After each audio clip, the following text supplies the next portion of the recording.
All right, so for tonight's speaker, we've got PNTT champ and up north guide Pete Blicharz.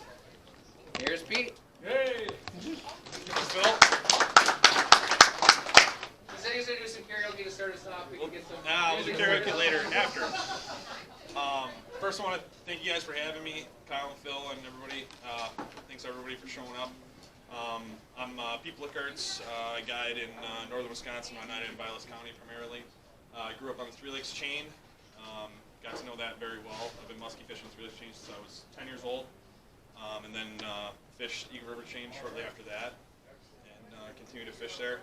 I'm going to try to kind of break down for you how I like to chase the bite through the seasons, the baits I really rely on, really no matter where I'm fishing, my confidence baits, how I like to throw them, how I like to break down structure, colors, things of that sort. If you haven't been to the area, if you haven't been to Three Lakes and Eagle River, it's a good spot to take trips with family, friends. If you're interested in tournament fishing, they have a lot of good tournaments ran by local clubs and stuff. Not real expensive either. Most of them range in the $100 to $300 range for entry fee and stuff like that. So if you're interested in tournament fishing, it's a good spot to go and just try it out. You know, dip the toe in the water a little bit. So yeah, I guess I'll start right away. For opener, our opener matches your guys' opener, which I haven't fished. Last 2 years I was down here for opener, which is kind of cool. Chasing some bigger fish, but for my entire life I fished up north. So right away, looking for the warmest water you can find. Obviously that's huge. Those fish are obviously done, depending on how the weather goes, they're either done spawning or just getting done spawning. So you're looking for the warmest waters. In some of the waters up there, if there's current, those fish will run to current for spawn. So the bays just adjacent to current, shallow flats, what I like to target normally. What I'm usually throwing for that time in the season are twitch baits, 6-inch jakes, baby shallow raiders, slammers. I usually don't get too crazy with color. The natural forage up there is like perch, walleye, crappie, things of that sort. You know, depending on the watercolor you're in, even the stained water, guys tend to throw really bright stuff. And sometimes that is something they'll key for, but most of the time I don't get too crazy with that. I mean, if they're eating perch and walleyes naturally, why should you stray from that? If you're struggling to find a fish, just stick with the natural colors. Really more what I'm looking for when I'm like twitching and stuff like that is action. So try not to get complacent and really, you know, get lazy with your bait. Always keep your rod angle in front of you. Don't get sideways with your rods and stuff like that. I try to stay in front of myself, moving across my body all the time. As soon as you start going backwards or doing something lazy, you could get caught with your pants down. So that's something I see with clients and I see with new fishermen is really like rod position. Something I try to focus on with new people. So twitch baits in the spring, keeping them up, nice short pops, and always keeping in contact with that bait, keeping the slack line out of it. Pauses, obviously, are a trigger.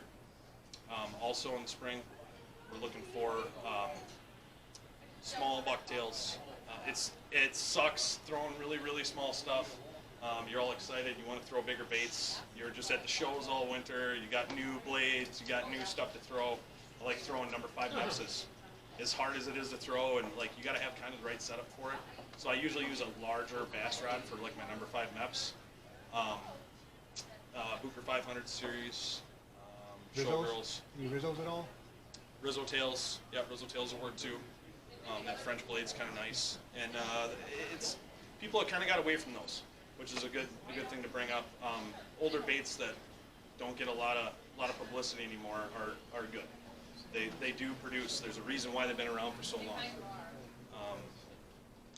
So that's good. And coming to the end of that early 2-week period, coming into like the middle of June, that water temp is in the upper 60s, low 70s. And I know I saw you guys have been outing on Three Lakes right at the end of June there, or towards the end of June. In that period, they're going to start targeting and starting to hold on like the new weeds that are coming up. If you can find any nice green weeds, That's something that's always really, really good. Concentrate on that. Also, if the water temp gets in that range, in that low or upper 60s into 70, it's something to look at. Even though a lot of people aren't comfortable throwing basin, is mud flats, and something nice to do too. Even though you can only throw one line up there, it's kind of cool to throw out a couple lines and graph, and kind of scout your areas that you're looking for bugs in. And generally, that's in the 15 to 10 foot range is a good spot to start looking if you can find soft bottom in that range. And when you're trolling those areas, we're looking baby depth raters, little ernies, things that size are usually what they're targeting that time of year. Even though, like, one of my staples for trolling up there, you know, it sucks. You guys have luxury of rolling a lot of lines down here, but up north it's kind of tough. You can only run a couple lines if you got two guys in the boat. 10-inch jake. Don't ever be afraid to throw out a 10-inch jake. It seems like that, just that bigger profile, that nice slow wobble, will always get a reaction from those fish. So once you do find, if you can find bait and you can find bugs in those flats, it's really productive to go out there with rubber and really pick the area apart and comb it. Either with regular bulldogs, medusas, mid tubes, like the 10-inch tubes. And something I like to do to my tubes is add some kind of teaser on the back of them. They're pretty erratic, you know, when you're popping them and working them, they kind of dart all over the place. So you can either add a grub on the back of those or a blade of some kind, and shrink tube that rear hook so that it kind of like holds a keel on that bait and keeps it from really wandering too far. In that darker water on the 3 Lakes Snake River chain, it seems like a bait that really goes all over the place will get bites, but you'll miss a lot of fish because they hit it weird, they're trying to search for it. If you got a bait that stays a little more true, they're going to be able to find it, hunt it down easier, and kill it, and you're going to get better hookups that way. And with medusas, I like to upgrade my hooks. I don't really like the stock hooks that come on like a regular medusa. I usually will throw a 7/0 wide gap on those. And it seems like a lot of hook, like when you're actually looking at it. I wish I should actually brought some down. But the 7/0 wide gap short shank hooks on a medusa, they just have fantastic hookup. And again, I like to stay with my natural colors. My favorite color medusa that I'll throw anywhere is a white belly perch. If you have a white belly perch medusa and you're like you don't know what to throw a white belly perch medusa in my book. Like that is a staple for me. That and like a black tube are my two like main producers for most of the season. What hooks do you use? Short shank, 7/0 wide gap. Which vendor you use? So I use actually Musky Innovations makes a really nice short shank wide gap that I like to put on most of my stuff. 7/0, they make 8/0. 8/0 I'll run on my my pounders and monster deuces, but the 7/0 are kind of my staple for also my mag dogs. I'll switch the hooks out on my mag dogs. They usually come with a mustad, and I don't particularly like that longer shank. I feel like I get better hookups with that wide gap on there. And something in between seasons, like when you're transitioning from the early June to the like later June period, that those fish are transitioning out from their spawning areas and starting to go to those mud flats and starting to hit those bottom transitions in mid-lake structure. I'm constantly, every day I go out, I'm constantly checking like where they were. I'll go up, you know, if they were up shallow and they were chasing blades, you know, a handful of days ago, or if they're chasing twitch baits, I will check that first for a spot or something, and then I'm going to move out and check where they should be going. And as soon as you contact any kind of fish, I kind of treat it like a dope chart, where if you contact a fish, like, okay, there was a fish here in 10 feet of water, what was the temp? What did I move him on? Where was he holding? What was the rod, or the cast position, cast angle? Start kind of gathering your information, and sooner or later you're going to come up with some kind of pattern. And that's like kind of the name of the game, obviously, anywhere you go, is kind of creating a chart where you can kind of go, okay, this is what we should be doing. Yes, sir. When it comes to trolling, you said it was a one line Yep. up in the area you fish. Does that matter what type of boat you're fishing out of? No, it doesn't matter. If you're fishing out of a kayak or a canoe? So if you're fishing out of a canoe or a kayak for road trolling or some type of non-motorized boat, you can run 3 lines per person. So if you're road trolling or kayak or whatever, you can run 3 lines per person. If you're in a motorized motorized craft, you have to have 1 line per person, 3 max per boat. So even if you had 4 people, you can only run 3 lines. Gotcha. Yep, for Vilas, Oneida, and Lincoln County. As soon as you get into Forest County, you can run 3 lines per person. Yep. Transitioning from June into July, I'm going to kind of clump July and August together because they kind of are similar. They stay the same pretty much. The bite will stay consistent usually from July through the end of August. Mostly targeting, for me at least, it's more consistent and I have better luck with mid-leg structure. Okay, we're talking rock humps, we're talking deep points, main lake points, bottom transitions. A lot of guys don't think about that, but where soft bottom meets hard bottom, and that like really comes into play when you start looking at contours on like inside corners and stuff. If there's a really tight bottom contour or something, you know, the walleyes are going to stack there, the baitfish are going to stack there, obviously the muskies are going to be there. So when you're targeting those type of areas, rubber always, again, something that gets overlooked is counting down big blades. Throwing double tens, combo stuff is really good. For colors for blades, again, I don't get crazy. If I throw some kind of double blade, I'll throw a blade that has 1 color on it, whether it be a black nickel and an orange, black nickel and chartreuse. I never get too nuts with that. Or walleye colors are good, gold, copper, things of that sort are really good with a touch of white maybe. I never usually get too crazy with colors. It's really easy to get carried away. There's so many awesome paint jobs and so many cool colors out there to go, ooh, that looks nice. But when it comes down to it, dark colors always work. Like if you don't know what color to throw, black and nickel. Like keep it simple, stupid. It's that easy. Like anywhere we go, it's if you don't know what to throw black and nickel or black and gold. Really, really simple. Something else I like to do for targeting those transition areas in the summer and for suspended baitfish, if you do find some ciscos in an area or something. Eagle River, I don't believe has ciscos. 3 Lakes chain does have cisco population in a few lakes. If you're lucky enough to happen upon one of those pods or something that's nice to work, especially in less than ideal conditions. If you're in a window or something, at a major or minor, you really can't beat ripping rubber. I mean, that's just the kind of guy I am. I like ripping big rubber. But if you're in like a neutral, weird, either a cold front or not ideal time, bait that's been really productive for us is triple Ds, and even throwing a teaser like a twister on the back hook or something like that. They're so neutrally buoyant, you can get them right down where you want them, and you can either work them back like a crankbait or you can walk them back like a jerkbait. Those things just walk side to side so nice, and they hang. I mean, really, really hang. And that sometimes is a huge trigger, especially on neutral fish. That's kind of the name of the game most of the time. Is just if you can trigger a neutral fish, you're going to be just fine when the window's open. Like really, that's kind of the name of the game. So getting through July and August, again, always checking, because sometimes all of a sudden, like if a cold front comes through and those fish push up, like if conditions become more favorable, those fish might still be there and they might be turning on.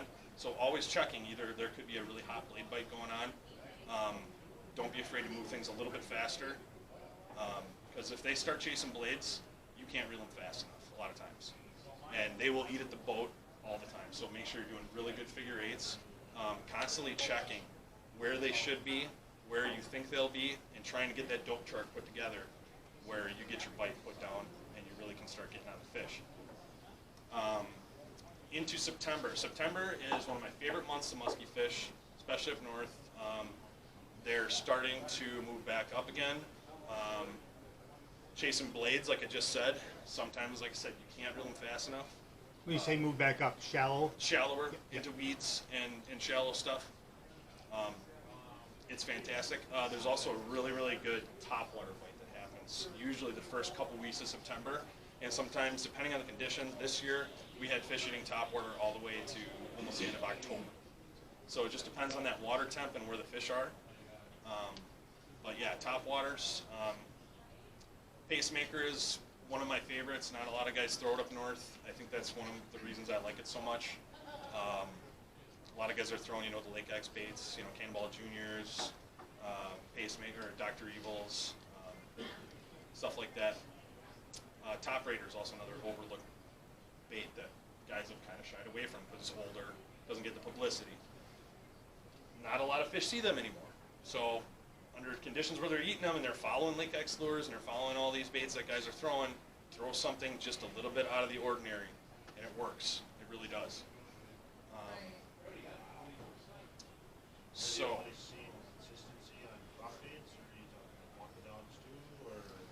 I generally stay away from walk the dog baits just because of the hookup ratio. I know that like they're good and they will pull fish. And like one instance where I will implement one is if I move to big fish on a prop bait and I'm going to go back to it later in a window or something, then for sure I'll probably throw a walk the dog on it, even though I know like, especially with clients, it's really hard. A lot of times you get people that aren't too experienced and stuff, so it's kind of difficult to get them to work it properly and make it happen. But yeah, they work, but it's not my favorite. A lot of times too, glide baits and a cold front are good too, but I don't like them just because of the hookup ratio. So that's something I try to stay away from. Being a tournament fisherman and somebody that's taking clients out, I try to use baits that have really good hookup, and that just happens to be an issue for a lot of people. I know there's things you can do to make them better, but I try to stay away from them generally. So yeah, September is great for topwater, great for blades up there. Are you running bigger blades then, or are you still at the small? So it's kind of a misconception, a lot of people, because we don't have a ton of giant fish up there on the chains, will not throw the bigger blades. But as soon as they start chasing blades, you'll probably see me throwing 10s or better, because again, it's just something different. Sure. Yep. Combos work really good. 10-9s. Triggers were good for me this year. 7-9 triggers. But it's all too. They eat at your feet a lot, and I think that, as far as I'm concerned, it seems like that happens a lot anywhere you go with blades. You better be tight in your figure 8 game, unless they're really turned on and they'll eat away from the boat. End of September starts transitioning to colder water. It's cooling. You get into October. It seems like they want to be in the shallow water in the morning where the sun's hitting and it's warming up early in the morning. So the weeds are starting to die. If you still have good weeds and good cover, I really like the Red October shallow harness. And like I said, I'll throw some kind of teaser on the back of that to calm the action down, and it'll get it actually to hang a little bit better too. 10-inch monster tubes are kind of my favorite. I really like the Musky cream and the black. And picking apart the structure, especially if you know there's fish in an area, really taking your time, even throwing shorter casts and really paying attention to your bait, always keeping good position, and really picking apart the area. Long hangs that time of year really seems to be the trick. And once the water really starts cooling in October, lakes will start to turn over.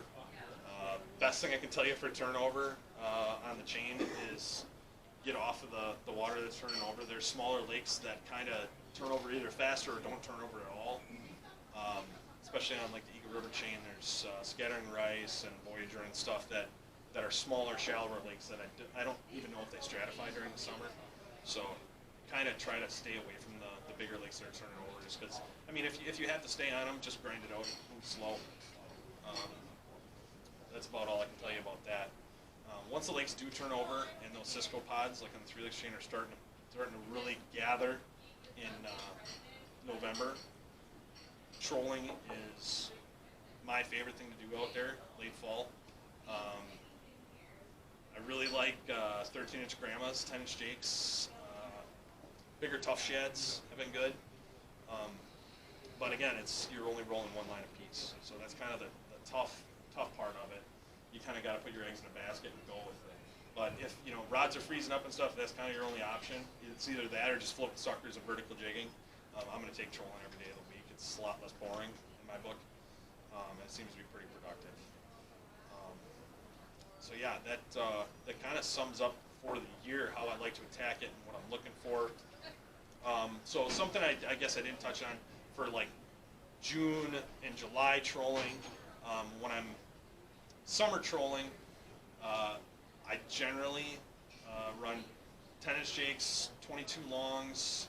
I'll throw a depth raider out there, and because you can only run like one line apiece, you can kind of contour stuff a lot better. You can run things tighter. You have more control with your baits. So like I almost attack structure like I would casting, but I'm trolling. So like if I know, I can see on my map I got this rock hump coming up and a point coming up, I'm gonna make sure I hit the prime spot on those points with my baits and stay in that target zone all the time. And that really seems to be a trigger, especially if you're making corners and stuff like that. The bait's doing different things back there, and you don't have to worry about such a big spread and stuff. You're just worrying about one bait, and you're really targeting the structure with that. And your ticking structure, it really seems to work well for me.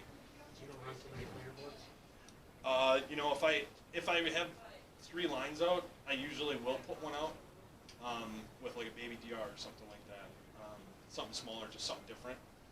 Or I'll run three flat lines, something out further, and then 2 deeper running baits or something. You run it shallower in the spring versus the fall, I'm guessing? So in the spring when I'm trolling, generally off that first break in like that 10 to 12, 15 foot range, what I'm looking for there is like those spawning females that are done, and they'll move out first.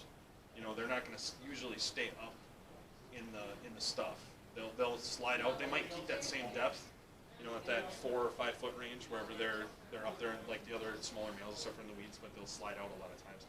And where that comes into play too is side imaging and paying attention to your electronics, because there's been several times where we're working structure, moving fish, but all of a sudden you'll see a fish off the weed edge, 30, 40 feet. You can turn around and target it, which works. Next, I think I want to talk about, so for tournament fishing, targeting new water, how I kind of like to break down new water and kind of attack stuff I've never seen before and try to put a bite together. I usually only fish a piece of water for like 3 days before a tournament. I know guys that go, a week ahead of time, and they go and they, put a bite together, and they catch several fish, and they get married to a pattern, and then all of a sudden their pattern dies. I haven't really seen it be too much more productive than going a couple days before the tournament. And I guess, it's kind of not only for tournament fishing, but if you're going to just go to on a trip somewhere that you've never been before. First thing I like to do your research. Look at maps. Go on YouTube. YouTube's a great resource. Go there, search for the lake you're on. Even if you don't gain any spots or anything like that, just look at the colors they're throwing. Like, that's going to just narrow the spectrum that much more for you. I mean, we all have a ton of different colors, ton of different baits. If you can see that these guys are throwing these particular baits, these particular colors, at least you have somewhere to start. You have a starting point, then you go to the place. A place like this, you guys talk amongst yourself. You've been to all the different places and stuff like that. If you have any friends, talk to musky clubs. If you're at the bar where you're staying somewhere, the guy next to you just went out and caught some muskie somewhere, walleye fishing. It's great to talk to people. Just get out and talk to people. Once you're out there, man, it's the same deal. It's a dope chart. Put your bite together. Start somewhere. Look at other boats. Always be paying attention out there, what other guys are doing. Not that you want to like chase somebody else's bite, but it could point you in a direction at least to get you started on your own bite. Yeah, that's kind of pretty much how I like to start at least, and then start moving fish. Like I said, just start putting the dots together, and sooner or later you're going to come up with a pattern. So I guess that's pretty much how I like to break down new water. Is really just do your research and just pay attention out there.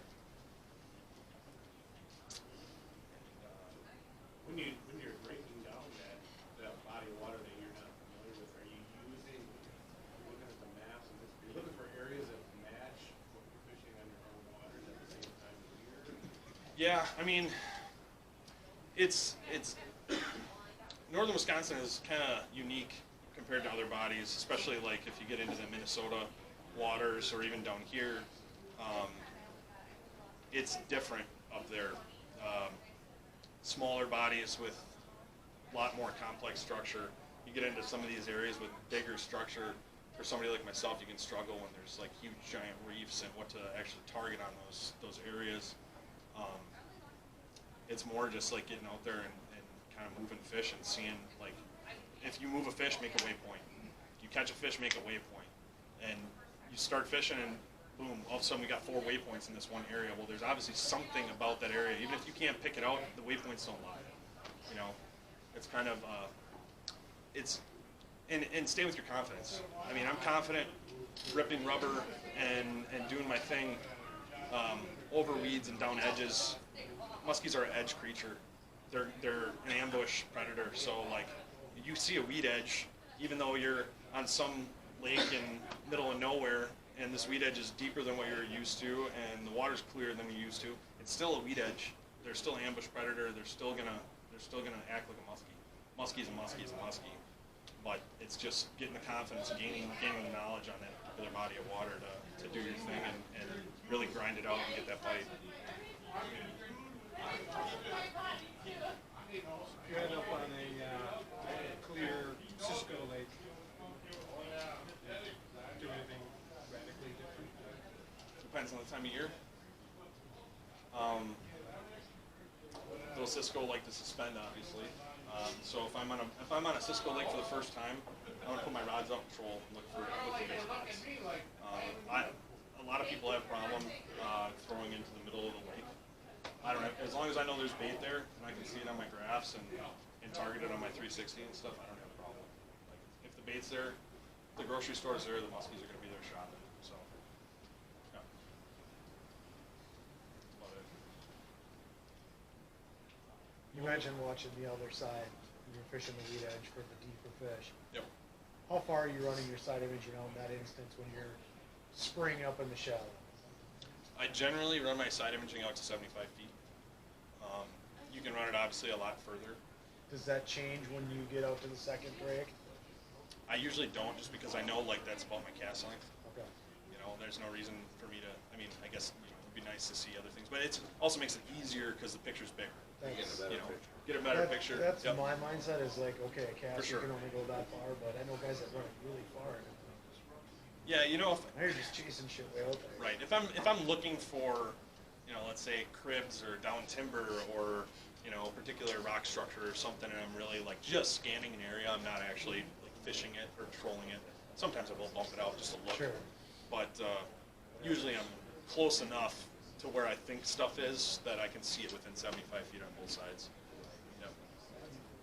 What happens if that fish is another 10 feet out? Do we miss it? Then I miss it. Did you miss? Then I miss it. What do you do on summer? Fuck you, Zach. Summer cold fronts? So those fish are going to do one of two things generally. They're either going to push out and drop a little bit, or they're going to push up. So I generally, depending on where my bite is, if it's been deeper, I'm going to stay out there and check that first. If I don't see anything I like, I don't see bait fish I like, I don't have any follows, nothing, then I'll move back. And sometimes they can get really tight. So it's tough too, because the easiest thing to work in those really tight situations is like blades over the top of weeds, top water. And a lot of times those cold front fishes, I don't want that. So a lot of times I'll reach for like a dive and rise or a twitch bait and just keep it in the same spot almost and really pick those areas apart. And it sucks too, because when you're searching for fish, last thing you want to do is like spend 10 minutes in an area this big working it, but that could be the difference between you catching a fish that day and you not catching a fish. Do you downsize at all? In the summer, I really don't go too much smaller than like 8 to 10 inches. I mean, that's kind of the size bait that I stay with. It seems to work for me. I know a lot of guys that do downsize and it will work for them. I mean, nothing I'm saying is complete gospel. I mean, there's always somebody that has a bite somewhere that's could be probably better than mine. But as far as my experience and things I've had happen, it's generally 8, 10 inches. What are you running for dive and rise? Suix, bobbies? Suix, weighted Suix bobbies. I kind of use my twitch baits like dive and rise, the way that I work them. 10-inch jakes, It's a lot of guys don't like casting 10-inch jigs, but it's really productive actually. And it's you need your big rubber rods obviously, and like that's another thing that when you're out there, you know, if those muskies move out and you're throwing medusas and bulldogs down an edge or on suspended bait fish, you just can't get them to go, or you know they're there. If you're ripping a 10-inch jig just like you would a bulldog or something, it sucks a lot. Like it really sucks. It's not fun, but it works really you're well. not twitching, you're ripping it. At that point, yes. Yeah. Yes, but when I'm up shallow for dive and rise, just because I don't see that a lot, I'll use a jig like a dive and rise, and you have to work it pretty slow, but like just like a small pop, get it down a little bit. Yeah. She'll rise back up, pop, pop. Yep. Yep. And again, staying with more natural colors, nothing crazy. My favorite jig is like black back, has like a holographic silver side and white back. Like really simple, just a general like natural color. Works everywhere. Yep. Anything else? Missed fish. Missed fish? When do you go back on it? Tough call. Your next window, low light. If you got a sunset coming up, it's going to be your last spot of the night. If you know generally about where that fish is, that'd be the time to target it. Depending on what you had it hit on. You know, if you had it hit on a small bait, you want to throw a small bait back at it. Otherwise, you know, sometimes that bigger bait gets the bite too, gets that reaction out of them. Throwback for a throwback bait, 10-inch jig is one of my favorites. It causes a lot of commotion in the water. There's a lot of vibration there. It's not fun to throw, but it gets the bites. Does it change if you had hooks in the fish? If a fish feels steel, it's probably not going to hit again, in my experience. I mean, it'd have to be extremely turned on and actively feeding. Suicidal. Yeah, it'd have to be a suicide fish to really try to hit again, as far as I'm concerned. You're going to have to probably wait a day or two for that fish if it felt steel.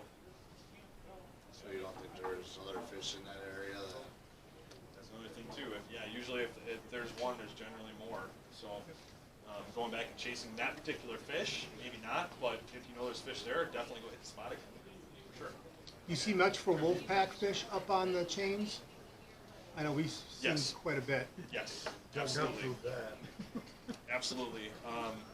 Yeah, even if it's a small spot, and so like towards the end of June and July, when they're on that mid-lake structure, even if the spot doesn't look like much, but if you move or catch a fish there, there's generally going to be another one there. That's the way it is. You gotta put your time in and hit it a couple times. It'll be productive. You do much for nighttime fishing up there? I do, but usually not on the 3 Lakes Eagle River chain. I'm usually hitting bigger bodies like twin. It's kind of my favorite up there for night fishing. Trout, 7 mile. Just because they're bigger, clear bodies of water that I usually struggle on during the day, and it seems like nighttime is the right time out there. You primarily throwing rubber over open water at the night fish? Usually I'm targeting shallow, okay. shallow rock structure. Big blades, big slow-moving crankbaits, top water. So what do you do in the instance where you're on a chain, you're in a bay, say you move 7 fish, you can't get in on the eagle. What's next? Don't Say leave. you're throwing blades. Don't leave. Say you're throwing blades, you move 7 fish there. You go top water, you start ripping dogs. Tube or like Medusa, just rip the hell out of it. I mean, and just a lot of times, you know, especially in, you know, get in a tournament situation, or if you guys have like an outing up there or something like that, you find that many fish, you just got to stick there, stay there, grind it out until they eat, and wait for the window to open. Because when it opens, it can be really, really good, like back-to-back casts, that type of situation. So what if you're in the window? Then you might as well start drinking. Yes. If that ain't, What if you've already started? then continue with higher volume. Pretty much throw a regular Medusa, or do you fish any of the bigger ones on 3 Lakes? Regular Sorry. Medusa or bigger ones? Oh, I usually stay with the regular. Getting into fall, when we start throwing bigger baits, throw the monster once in a while. But yeah, as soon as they transition to that, end of June, open water, starting to move out to the structure, I'll stick with double tens, regular Medusa, Mag Dawn, 10H tube. I usually don't go too small after that. Beginning of season, I'll start really small, but after that, just regular Medusa is a staple, Mag Dog. And it helps, obviously, if you have multiple people in the boat, because you can kind of see what they want for the day. My buddy Mitch that I fish with all the time loves throwing bulldogs, hates throwing Medusas. I'll throw anything, so I usually throw Medusa. He throws a bulldog, and some days he'll have all the action on bulldogs, some days I'll have all the action on Medusas. It just depends on what they want for the day and how you're ripping it, the cadence you're pulling it with. They can be really picky. You got to kind of see day to day how they react to the bait, and you got to adjust accordingly. What about gear, as far as what you like for big rubber, rods, reels? I haven't really ventured too much into the super long stuff yet. I'm still throwing 8.6s right now, extra heavy for my big rubber rods. I have tried a little bit longer rods, but I still like that little bit of snap I get with a shorter rod. And my hookups have been good. I haven't had any problem with that. So I use 8.6 extra heavy for my rubbers. I do use a 9-foot heavy for my blade rod. I like it for the figure eights a little bit better. Might transition to a little bit longer rod for my blades yet, but haven't got to that point yet. So, Try it. yeah. I went 9.7 this past year. Game changer. What about reels? What are you liking for reels for either rubber, blades? So for big rubber, I'm using 500 Tranks. HG. I like the line pickup. They're bulletproof. I mean, I've been using the same 500 HGs with no problem for the last 3 or 4 years now. They eventually get grindy. Every reel does. Oh, yeah. You got to send them in and get them rebuilt or whatever. But it's worth the money. If you're thinking about switching to a 500, just do it. I mean, it's phenomenal. And I like jig rippers on my big rubber rods. They're fantastic. For pulling big blades, I like my 500 PG. For anything like size 10 and up, for double 10s, they're bigger. Other than that, I run a whole fleet of 400 HGs for just about everything. I do have some regular 400s that are a little bit slower geared for in the spring when I'm twitching shallow raters and smaller bucktails and stuff like that. A lot of guys like running slower geared reels in the fall just because it helps them slow down. You definitely have to slow down when that water temp starts dropping. But I've just kind of told myself you can't go that fast, and you have to really slow down with that high gear and work slow. And it's just as long as you have the confidence to slow down like that, it's fine to run a high gear. So 400s and 500s. I had a fleet of Daiwas and they all blew up on me, so I don't run Daiwas anymore.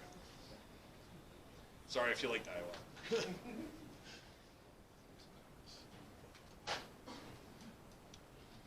Do you do much live bait fishing in the fall? Yeah, in the fall we will, when we're casting, we will put out suckers on quick strike rigs. I don't get too crazy with size. I mean, the biggest I'll run is probably like a 17-inch sucker, 17, 18. And when we're doing that, we're usually on like big fish water where, it's Cisco base and low density, and you're either going to catch a giant or you're not going to catch anything. If we're on the chains, I'll generally run the 14-inch size on quick strikes, and it seems to work pretty well. I usually have one down rod right on the side of the boat. Maybe, if we're off the edge and 12, 15 feet of water, I'll have it 6 feet down for fish that follow, and you want to transition those fish, and then I'll have one back on a float like 20, 30 feet. Yep. Maybe about the same depth down, maybe a little deeper, but it seems to work pretty well for us. Which rigs you use? Quick strike rigs, we make our own, and then I've also used Z leaders, like they're what do they call it?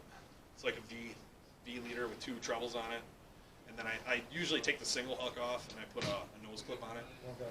I like that. The last couple of years I started doing that, and it seemed to be keeping the suckers alive longer, and it's just good hookup. And I generally use some of my trolling rods for that. I have some glass blend rods that I like for my sucker rods, especially when it's getting really cold. Just like an 8-foot heavy. Doesn't have to be anything special. The line counter reel is kind of nice, so you know exactly how far it's down.